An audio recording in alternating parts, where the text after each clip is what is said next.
All right, so today we are going to be taking a look at the beginning of the Graveyard book by Neil Gaiman. This is one of my favorite books. It is a great read, especially for those who like fantasy, as well as a little bit of fantasy horror, because there's ghosts and werewolves and vampires and all sorts of kind of creepy things living in the graveyard with the young boy. So we're going to start right at the beginning. We're going to be focusing on the character Jack. And this, as we're going along, we're going to be paying very close attention to what we know about Jack and how his responses are based on his personality. So this is chapter 1, How Nobody Came to the Graveyard. There was a hand in the darkness, and it held a knife. The knife had a handle of polished black bone and a blade finer and sharper than any razor. If it sliced you, you might not even know you had been cut, not immediately. So right here, I am going to create an annotation because I can tell that whoever owns this knife pays very close attention to detail. So the owner is very meticulous because he cares for his knife. And so I'm just going to put that note right here. And then let's go ahead and move on.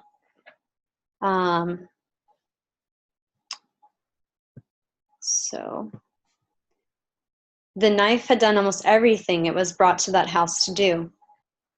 And both the blade and the handle were wet.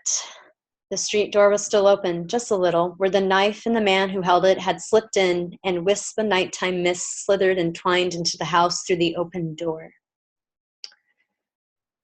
The man Jack paused on the landing. All right, so I just learned the character's name, so that would be a good thing to annotate. I'm just going to do a little bit of like a highlighter. I'm just going to circle the name. That way I remember him.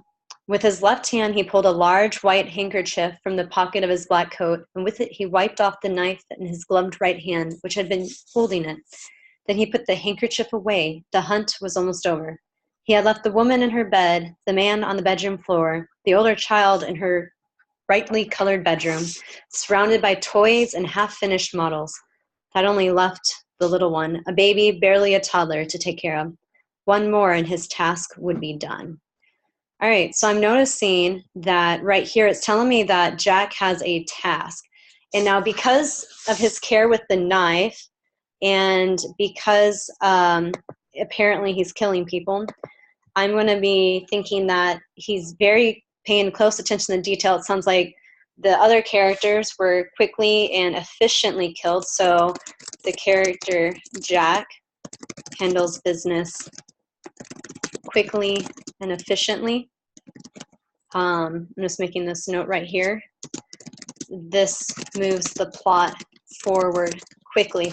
Notice too how in this section it kind of told us things out of order. So Jack's cleaning his knife in the Jack's cleaning his knife, but then it tells us what happened before he cleaned his knife, where he killed 3 people.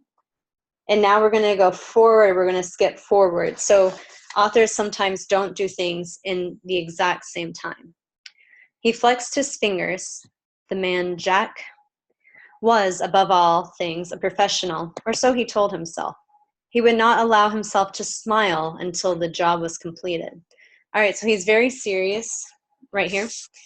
His hair was dark and his eyes were dark, and he wore black leather gloves of the thinnest lambskin. The toddler's room was at the very top of the house. The man Jack walked up the stairs, his feet silent on the carpeting. Then he paused, opened the attic door, and he walked in. His shoes were black leather, and they were polished to such a shine that they looked like dark mirrors. You could see the moon reflected in them, tiny and half full. All right, so once again, I'm noticing everything about him. You know, it said he's a professional, but he's going to get this job done. So because of that, I know that he had everything in a specific order, and he's completed almost his entire job. So everything seems to be in the ordinary, nothing wrong, everything normal. All right. Okay. Let's move this back up here. The real moon shone through the casement window. Its light was not bright, and it was not diffused by the mist. But the man Jack would not need much light. The moonlight was enough. It would do. He could make out the shape of the child in the crib, head and limbs and torso. The crib had high, slatted sides to prevent the child from getting out. Jack leaned over, raised his right hand, the one holding the knife, and he aimed for the chest, and then he lowered his hand. The shape in the crib was a teddy bear. There was no child. The man Jack's eyes were accustomed to the dim moonlight, so he had no desire to turn on an electric light. And light was not that important, after all. He had other skills. The man Jack sniffed the air. He ignored the scents that had come into the room with him, dismissed the scents that he could safely ignore, honed in on the smell of the thing he had come to find. He could smell the child, a milky smell like chocolate chip cookies and the sour tang of a wet, disposable nighttime diaper. He could smell the baby's shampoo in its hair and something small and rubbery. A toy, he thought, and then, no, something to suck that the child had been carrying. So right here I'm noticing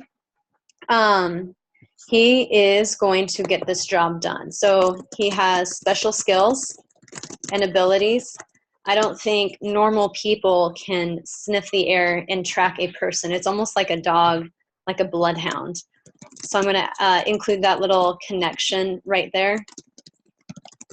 I'm also noticing that he is definitely on track to finishing, but this has messed up his plans.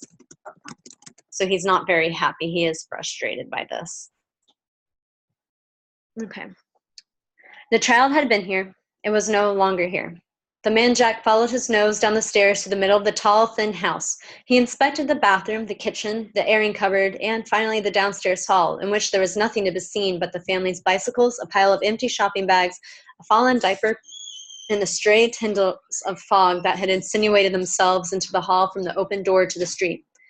The man Jack made a small noise then, a grunt that contained in it both frustration and also satisfaction. He slipped the knife into its sheath in the inside pockets of his long coat. So real quick, I noticed it said satisfaction. So he feels good when he completes a job.